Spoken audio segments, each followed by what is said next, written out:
Halo, selamat bertemu lagi dengan saya Inyaman Putra Yasa. Hari ini kita akan membahas tentang PPh pasal 22. Untuk lebih dapat memahami tentang PPh pasal 22, ada sebaiknya terlebih dahulu kita memahami apa sih sebenarnya PPh pasal 22 itu. Jadi PPh pasal 22 adalah pajak penghasilan yang dalam hal ini dipungut atas beberapa kegiatan. Ya, jadi PPh pasal 22 sekali lagi adalah pajak yang dipungut atas beberapa kegiatan. Di antaranya adalah kegiatan impor, kemudian ada pembelian barang oleh bendahara, penjualan dalam negeri atas usaha tertentu. Jadi atas beberapa kegiatan-kegiatan ini akan dipungut PPh pasal 22. Nah, karena PPh pasal 22 ini adalah pajak yang dipungut, berarti tentu harus ada yang memungut PPh pasal 22 ini. Yang menjadi pertanyaan kita, siapakah yang berhak untuk memungut PPh pasal 22? Ada beberapa lembaga atau beberapa badan yang diperkenankan untuk memungut PPh pasal 22. Di antaranya yang pertama itu adalah Bank Devisa dan Direktorat Jenderal Bea dan Cukai. Kemudian adalah bendahara pemerintah, baik termasuk juga bendahara BUMN. Kemudian ada badan usaha yang dalam hal ini bergerak dalam sektor industri semen, kemudian kertas, baja, otomotif dan farmasi. Kemudian ada produsen importir, kemudian industri eksportir di bidang perhutanan, pertanian, perkebunan dan perikanan, dan yang terakhir adalah atas wajib pajak badan tertentu. Dari keenam pemungut ini, adapun objek yang dipungut adalah ini. Jadi Bank Devisa dan Direktorat Jenderal Bea dan Cukai itu berhak memungut atas kegiatan impor dan ekspor barang. Kemudian bendahara itu memungut pembelian barang atau pembayaran dari APBN atau APBD, termasuk dari BUMN atau BUMD. Dan ini sudah diperbarui dengan PMK 231 tahun 2019 kemarin. Kemudian badan industri dalam hal ini adalah semen, kertas, baja, otomotif dan farmasi. Ini melakukan pemungutan PPh pasal 22 atas penjualan hasil produksi yang dilakukan di dalam negeri. Dan kemudian produser atau importir dalam hal ini adalah penjualan bahan bakar minyak, bahan bakar gas dan pelumas, baik yang dilakukan yang dijual oleh Pertamina atau perusahaan di luar Pertamina. Kemudian industri atau eksportir di bidang perhutanan, pertanian, perkebunan, perikanan terkait dengan pembelian bahan dari pedagang pengumpul.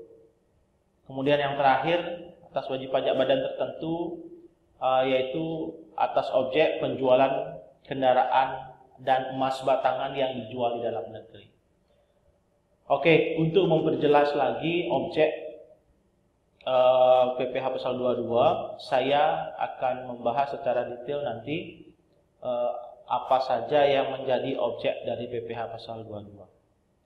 Yang pertama akan saya mulai dari kegiatan impor barang. Nah, untuk impor ada beberapa aturan yang bisa digunakan sebagai acuan dalam perhitungan PPh pasal 22. Jadi impor ini dikenakan PPh pasal 22 didasarkan pada nilai impor. Jadi nanti kita akan mencari apa sih sebenarnya nilai impor. Jadi nilai impor itu adalah nilai yang terdiri dari cost, insurance, dan freight, kemudian ditambah dengan biaya masuk, ditambah dengan pungutan kepabeanan yang lain. Jadi nilai impor itu adalah nilai keseluruhan yang dikenakan atas nilai barang yang masuk ke pabean atau masuk ke Indonesia. Tidak hanya berapa harga barang tersebut, tidak hanya insuransi saja, tidak hanya ongkos angkutnya saja, tapi juga termasuk biaya masuk dan biaya-biaya lain yang dikenakan atas impor barang tersebut. Sehingga itulah yang kemudian disebut dengan nilai impor. Dan perlu kita hati-hati terkait dengan PPh pasal 22 dan tidak menutup kemungkinan, bahkan ini sering terjadi, untuk menghitung PPh pasal 22 yang harus Anda garis bawahi adalah harga barang itu tidak termasuk PPN dan tidak termasuk PPNBM. Jadi harga barang tersebut harga barang yang harga barang yang dihitung harga barang yang dihitung adalah harga barang sebelum atau tidak termasuk PPN dan PPNBM. Nah, kemudian untuk tarifnya sendiri ada beberapa ketentuan yang saya kutip dari 2 PMK, PMK 34 dan PMK 110. Atas barang tertentu sesuai dengan lampiran 1, lampiran ini bisa Anda lihat di PMK 110 tahun 2018. Apakah Anda memiliki angka pengenal importir atau tidak? Sepanjang barang dalam lampiran yang Anda impor ada dalam lampiran 1, maka tarif yang dikenakan adalah sebesar 10%. Kemudian apabila barang yang Anda beli atau barang yang Anda impor itu ada di lampiran kedua, baik itu Anda memiliki angka pengenal importir atau tidak, maka tarif yang dikenakan adalah sebesar 7,5%. Kemudian atas impor tertentu, dalam hal ini adalah kedelai, gandum, dan tepung terigu, dengan menggunakan API atau dengan perusahaan dalam hal ini memiliki API, tarif yang dikenakan adalah sebesar 0,5%. Kemudian selain barang-barang yang sudah disebutkan tadi, baik itu dalam lampiran 1, lampiran 2, lampiran 3 sampai dengan lampiran 4, tidak termasuk kedelai, gandum, dan tepung terigu, kita harus lihat dulu apakah dia memiliki angka pengenal importir atau tidak. Kalau barang yang dibeli selain lampiran 1, selain yang terdaftar di lampiran 1, lampiran 2, dan sampai dengan lampiran 4, perusahaan tersebut memiliki API, perusahaan importir tersebut memiliki API, maka tarif yang dikenakan adalah sebesar 2,5%. Tapi ketika dia tidak memiliki angka pengenal importir, maka tarif yang dikenakan adalah sebesar 7,5%. Nah, apabila barang impor tersebut tidak dikuasai, kemudian kita dapatkan dari hasil lelang, maka atas lelang tersebut kita akan dikenakan PPh pasal 22. Hanya saja tidak dihitung dari nilai impor, tapi dari nilai lelang yang kemudian dikalikan dengan tarif sebesar 7,5%. Oke, untuk memperjelas perhitungan PPh pasal 22 untuk kegiatan impor, saya akan memberikan satu buah kasus. Jadi kasusnya adalah seperti ini. Jadi PT Aneka Tama membeli seperangkat mesin cetak dari Kara Ing yang berkantor di Singapura. Harga mesin sebesar 150 Singapura dolar, dengan tarif biaya masuk ada 5% dari harga barang dan biaya asuransi adalah sebesar 10% dari harga barang. Ongkos angkut 10 juta. Berapakah PPh pasal 22 atas transaksi tersebut? Dengan asumsi 1 Singapura dolar adalah sebesar sebesar 10.000. Baik. Bagaimana sekarang menjawab kasus yang seperti yang saya jelaskan tadi? Untuk bisa menjawab, kita harus berubah dulu seluruh transaksi dengan menggunakan mata uang rupiah. Jadi kita akan cari C-nya dulu. C ini adalah cost. Cost yang dimaksud di sini adalah harga perolehan barang, di mana harga perolehan barang ada 150 USD, di mana kalau kita rupiahkan, di mana 1 dolar Singapura itu adalah 10.000, berarti 150.000 SGD ini sama dengan 1,5 miliar rupiah. Nah, kemudian asuransi adalah 10% dari harga barang.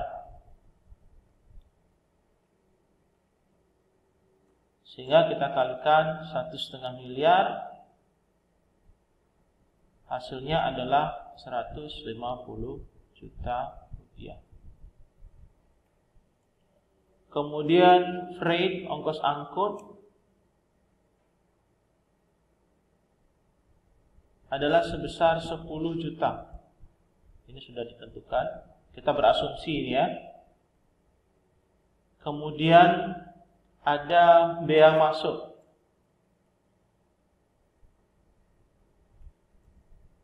Bea masuk itu biasanya dikenakan atas total CIF. Saya koreksi di sini atas total CIF. Ya. Jadi bea masuk itu adalah sebesar 5%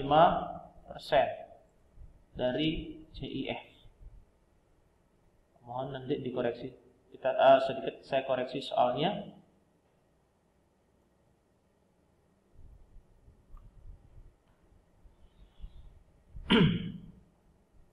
Di mana CI 5%, di mana 5% ini kita kalikan dengan 1.660.000 rupiah. Dan hasilnya adalah, kita kalikan dulu,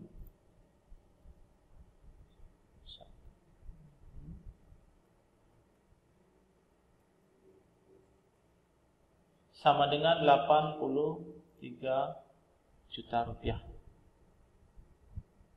Sehingga berdasarkan perhitungan ini, nilai impor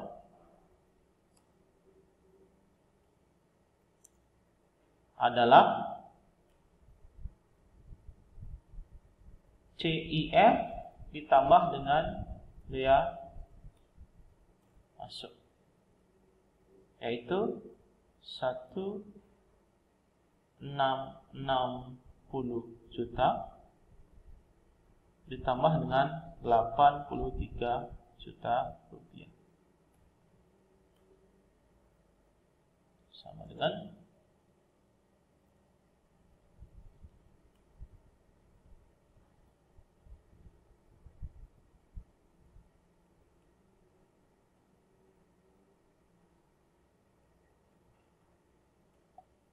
1.743 juta rupiah. Nah, sekarang berapa PPh pasal 22-nya? Ya, di sini tidak disebutkan apakah PT Aneka Tama memiliki API atau tidak, sehingga kita asumsikan saja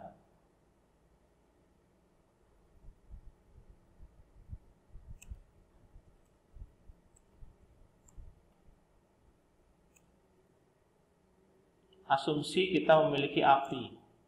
Dan kebetulan barang yang dibeli tidak termasuk dalam lampiran 1 sampai dengan lampiran 4. Sehingga dengan demikian maka tarif yang digunakan adalah sebesar 2,5%. Itu kita kalikan dengan 1.743.000 juta.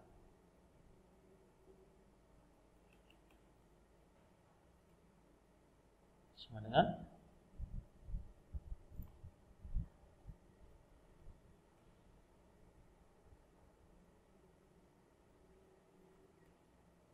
sama dengan 43.575.000. 43.575.000. Nah, inilah besarnya PPh pasal 22 yang harus dibayarkan oleh perusahaan atas kegiatan impor tersebut. Oke, saya akan lanjutkan kembali. Jadi saya akan sedikit modifikasi kasus ini. Seperti yang tadi saya sudah jelaskan, untuk menghitung PPh pasal 22, maka harga barang tidak boleh, harga barang yang dihitung adalah harga barang belum termasuk PPN dan PPNBM. Nah, Dari soal ini akan saya modifikasi bagaimana kalau sudah termasuk PPN. Ada PPN dan PPN BM. Misalkan PPN BM-nya adalah 20%.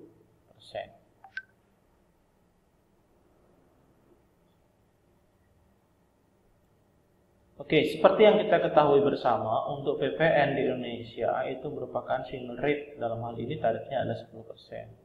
Sedangkan PPN BM itu tergantung nilainya, misalkan dari 20 sampai dengan maksimal 200%. Nah, pada kasus ini saya modifikasi, jadi harga barang yang dimaksud di sini adalah sudah termasuk PPN dan PPN BM sebesar 20%. Bagaimana kemudian perhitungan PPh pasal 22 apabila kemudian ada PPN dan PPN BM atas harga barang? Nah, ini jawaban dari kasus yang pertama tadi. Saya akan modifikasi. Jadi, apabila dalam perhitungan PPh pasal 22 harga barang sudah termasuk PPN dan PPN BM, maka kita harus keluarkan dulu berapa harga barang tidak termasuk PPN dan PPN BM. Case 2, saya buat case 2. Harga barang saya tidak hitung lagi karena saya sudah menghitung tadi di sini. Harga barang adalah 100,5 miliar.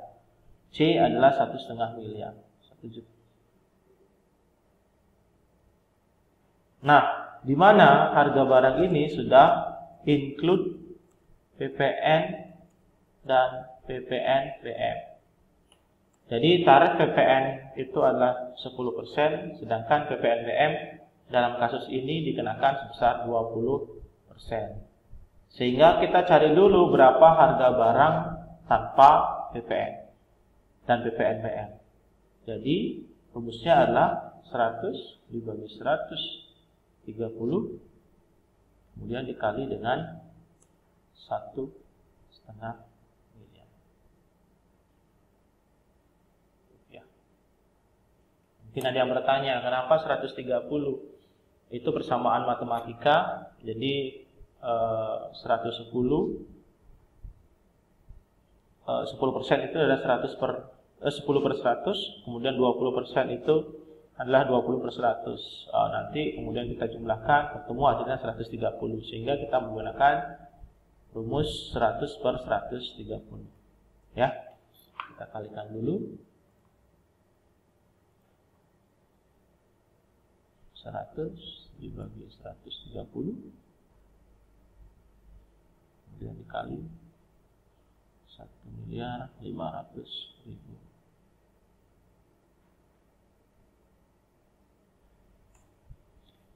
Satu 153, angkanya agak sedikit berantakan. Saya bulatkan saja 1.154.000. Nah, ini pembulatan. Ya, jadi harga sebelum tidak termasuk PPN dan PPN BM adalah 1.154.000.000 rupiah. Angka inilah yang kemudian kita akan gunakan sebagai dasar untuk menghitung insurance, rates, dan yang kemudian kita akan jumlahkan sehingga kita temukan nilai impor tidak termasuk PPN dan PPN BM. Oke. Kemudian insurance-nya tadi adalah 10%. 10% dari 1.154.000.000 adalah 100 kemudian range-nya adalah sama tadi 10 juta, saya tidak rubah. Kemudian bea masuk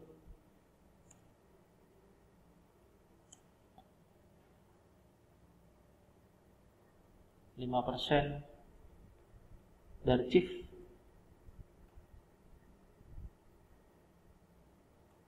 Jadi sebesar 5% dari, kita jumlahkan terlebih dahulu, 1,154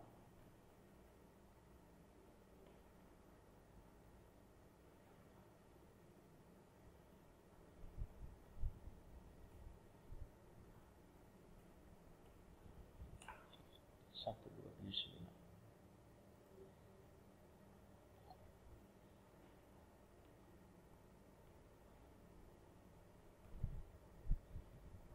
Jadi chipnya adalah 1.279.400,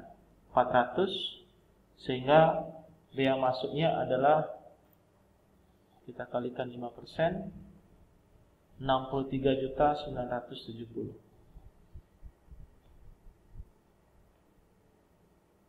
Sehingga nilai impor adalah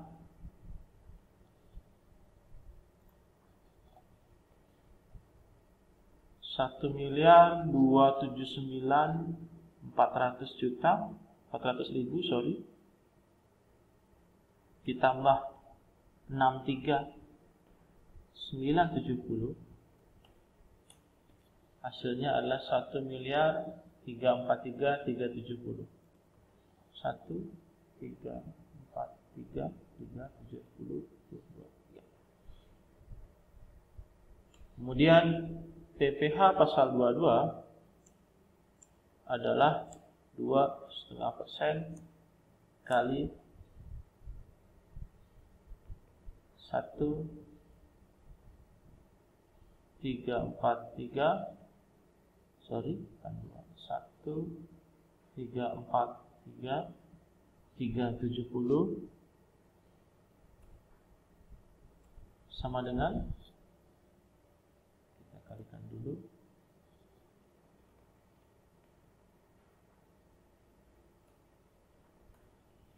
33.584.250 rupiah. Jadi inilah besarnya PPh pasal 22 yang harus dibayar perusahaan apabila harga barang yang dimaksud sudah termasuk PPN dan PPNBM. Berbeda dengan yang di atas. Jadi yang di atas ini adalah, saya buat case 1. Dengan case 1 ini harga barang tidak termasuk PPN. Apabila harga barang tidak termasuk PPN dan PPNBM, maka atas kegiatan impor tersebut PPh pasal 22 yang harus dibayar adalah 43.575. Tapi apabila ada dalam harga barang sudah termasuk PPN dan PPNBM, dalam hal ini PPNBM-nya adalah nilainya 20%, maka nilai PPh pasal 22 yang harus dibayar itu adalah sebesar 33.584.250 rupiah. Baik, kita lanjutkan ke objek berikutnya, yaitu pembelian barang yang dilakukan oleh pemerintah. Terkait dengan pembelian barang yang dilakukan oleh pemerintah, yang menjadi objek adalah atas pembayaran atas pembelian barang yang dilakukan oleh pemerintah, baik yang dilakukan oleh pemerintah pusat termasuk yang dilakukan juga oleh BUMN dan BUMD. Kemudian terkait dengan bendahara pemerintah, dalam hal ini adalah bendahara pemerintah yang ditunjuk sebagai pemungut PPh pasal 22. Artinya siapapun yang menjadi lawan transaksi dalam kegiatan yang berhubungan dengan pembelian barang atas pemerintah, maka PPh pasal 22 dihitung menggunakan tarif atas pembelian barang dari pemerintah. Ya, jadi sekali lagi siapapun yang menjadi lawan transaksi dari pemerintah atas pembelian barang, atas pembayaran pembelian barang, maka tarif yang digunakan adalah tarif yang dikenakan atas pengadaan barang atau pembayaran barang atas pemerintah. Nah, terkait dengan dasar hukum yang terbaru, ini yang masih lama, yang terbaru adalah PMK 231 tahun 2019 yang sudah berlaku, dan kemudian untuk tarif sendiri itu tarifnya adalah 1,5% dari harga beli, dan sekali lagi semua perhitungan PPh pasal 22 tidak termasuk PPN. Ya, jadi apabila ada PPN berarti harga barang tersebut harus dikeluarkan PPN-nya, dan dasar yang digunakan menghitung adalah harga barang sebelum PPN. Kemudian apabila rekanan dalam hal ini adalah lawan transaksi dari bendahara itu tidak memiliki NPWP, maka tarif yang dikenakan akan lebih tinggi 100%. Jadi kalau misalkan Anda merupakan rekanan dari pemerintah, baik itu pemerintah pusat maupun pemerintah daerah, termasuk BUMN atau BUMD, dan Anda tidak memiliki NPWP, maka tarif yang dikenakan adalah sebesar 3%, tidak 1,5%. 1,5% hanya dikenakan atas rekanan yang memiliki NPWP saja. Ya. Dan sebagai catatan, harga barang atau pembayaran barang yang merupakan objek PPh pasal 22 atas pembayaran barang yang dilakukan oleh pemerintah ini memiliki nilai minimum. Ya. Nilai minimumnya harus lebih dari 2 juta rupiah untuk bendahara, baik bendahara pusat maupun daerah. Sedangkan untuk BUMN atau BUMD itu nilai pembelian atau nilai pembayaran barang itu harus lebih dari 10 juta. Ya, jadi kalau barangnya kurang dari 2 juta itu bukan menjadi objek PPh pasal 22.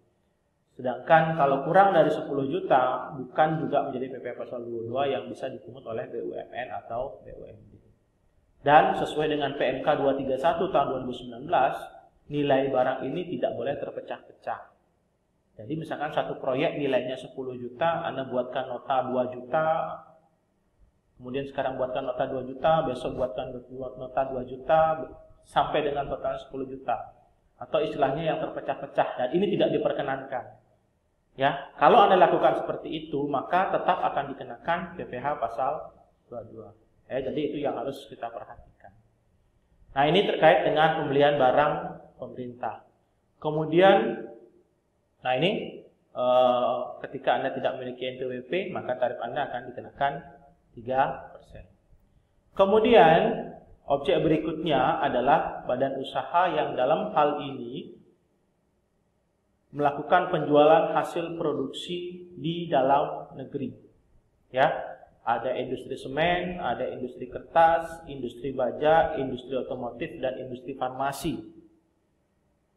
Ya, untuk industri semen tarifnya adalah 0,25%. Sekali lagi, dasar pengenaan PPN itu artinya adalah harga barang tidak termasuk PPN. Industri kertas 0,1 dikali DPP PPN artinya harga barang tidak termasuk PPN. Kemudian industri baja 0,3%, industri otomotif 0,45%, dan industri farmasi 0,3%. Sekali lagi, dasar perhitungannya adalah harga barang tidak termasuk PPN. Kapan PPh pasal 22 dipungut? Terutama dipungut pada saat penjualan. Jadi pada saat melakukan penjualan, industri semen inilah yang kemudian melakukan pemungutan atas PPh pasal 22 atas lawan transaksi mereka. Ya, jadi sekali lagi industri semen tarifnya adalah 0,25% dari harga tidak termasuk PPN. Industri kertas 0,1%, industri baja 0,3%, industri otomotif 0,45%, dan industri farmasi adalah 0,3%. Sekali lagi dasar perhitungannya adalah harga barang tidak termasuk PPN. Kemudian atas penjualan hasil tertentu. Ya. Atas penjualan hasil tertentu, dalam hal ini atas penjualan BBM, BBG, bahan bakar gas atau pelumas oleh produsen atau importir. Nah, kita harus perhatikan apakah produsen importirnya ini adalah Pertamina atau tidak. Karena tarifnya pasti akan berbeda. Ya. Apabila BBM, BBG dan Pelumas itu dibeli dari Pertamina, nah ini tarifnya beda. Untuk BBM, apabila yang menjual itu adalah Pertamina, maka tarifnya adalah 0,25%, sedangkan non Pertamina itu adalah 0,3%. Sedangkan untuk BBG dan Pelumas tarifnya sama 0,3. Jadi sekali lagi, penjualan yang dimaksud adalah nilai penjualan tidak termasuk PPN. Jadi apabila ada PPN, Anda keluarkan dulu PPN-nya, baru Anda kalikan dengan tarif 0,3%. Kemudian atas pedagang pengumpul, baik itu dari sektor pertanian, perhutanan, perkebunan maupun perikanan, ya, tarifnya adalah 0,25% dari pembelian, dan pembelian yang dimaksud di sini adalah nilainya tidak kurang dari 20 juta. Jadi sekali lagi, untuk pembelian atas pedagang pengumpul itu dikenakan PPh pasal 22 dengan nilai tidak kurang dari 20 juta. Artinya apabila nilai pembelian dari pedagang pengumpul nilainya kurang dari 20 juta, maka itu bukan menjadi objek PPh pasal 22. Tapi kalau lebih dari 20 juta, maka itu adalah objek PPh pasal 22 dengan tarif sebesar 0,25% dari harga pembelian tidak termasuk PPN. Dan perlu Anda catat di sini, sekali lagi yang dikenakan adalah dari pedagang pengumpul, bukan dari petaninya, bukan dari nelayan. Ya. Jadi apabila nelayan menjual ke pedagang pengumpul, itu bukan objek PPh pasal 22. Tapi ketika pedagang pengumpul yang menjual barang, ya, yang menjual barang entah ke perusahaan dan lain sebagainya, dan itulah dikenakan PPh pasal 22, bukan dari petani. Oke? Ya, jadi itulah objek PPh pasal 22 atas pedagang pengumpul. Kemudian PPh pasal 22 atas wajib pajak tertentu. Dalam hal ini adalah ATPM, agen tunggal pemegang merek dan agen pemegang merek. Importer umum kendaraan tidak termasuk kendaraan berat dikenakan tarif sebesar 0,45% dan harga tidak termasuk PPN. Sekali lagi. Kemudian pembelian batu bara, mineral logam dan mineral bukan logam dari WPOP pemegang izin, itu tarifnya adalah 1,5% dari harga beli tidak termasuk PPN. Ya, kemudian dari penjual emas batangan oleh badan usaha tarifnya adalah 0,45. Sekali lagi, hati-hati dengan yang terakhir, yang dikenakan adalah atas emas batangan, bukan perhiasan emas. Ya, dikenakan tarif sebesar 0,45% dari harga jual emas batangan.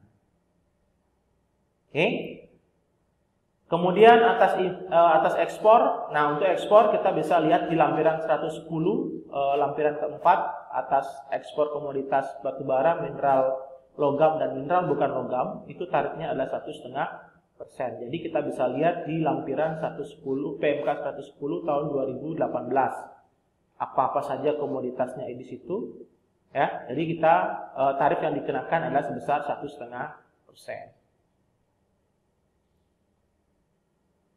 Dan kemudian atas barang yang dianggap mewah, dalam hal ini adalah pesawat udara pribadi, helikopter, itu dikenakan tarif 5%. Kemudian kapal pesiar dan yacht dan sejenisnya itu dikenakan tarif 5%. Kemudian rumah dengan luas lebih dari 400 meter persegi dengan nilai jual 30 miliar lebih, itu akan dikenakan PPh pasal 22 dengan tarif 1%. Kemudian apartemen, kondominium dan sejenisnya dengan luas lebih dari 150 meter persegi atau lebih dengan nilai jual lebih dari 30 miliar, sama tarifnya 1% PPh pasal 22-nya. Kemudian kendaraan bermotor roda 4, harga jual lebih dari 2 miliar atau kapasitas silinder lebih dari 3000 cc, itu akan dikenakan tarif sebesar 5%. Kemudian kendaraan bermotor roda 2 dan roda 3 dengan harga jual lebih dari 300 juta atau kapasitas silinder lebih dari 250 cc, itu akan dikenakan tarif PPh pasal 22 dengan tarif 5%. Oke. Nah, tidak semua barang-barang yang dalam hal ini apakah itu barang yang impor atau barang-barang yang digunakan untuk kepentingan lain itu merupakan objek dari PPh pasal 22. Ada beberapa jenis barang yang dikecualikan dalam PPh pasal 22. Misalkan ada, dan pada dasarnya barang-barang itu adalah barang-barang yang digunakan untuk kepentingan umum dan barang-barang milik pemerintah. Barang-barang milik umum dan barang-barang yang digunakan untuk pemerintah dan barang-barang untuk kepentingan umum, termasuk juga barang-barang dari pejabat asing yang memiliki kantor di Indonesia, misalkan kedutaan, konsulat, dan lain sebagainya, yang dikecualikan dari perhitungan PPh pasal 22, termasuk vaksin dan lain sebagainya. Ya.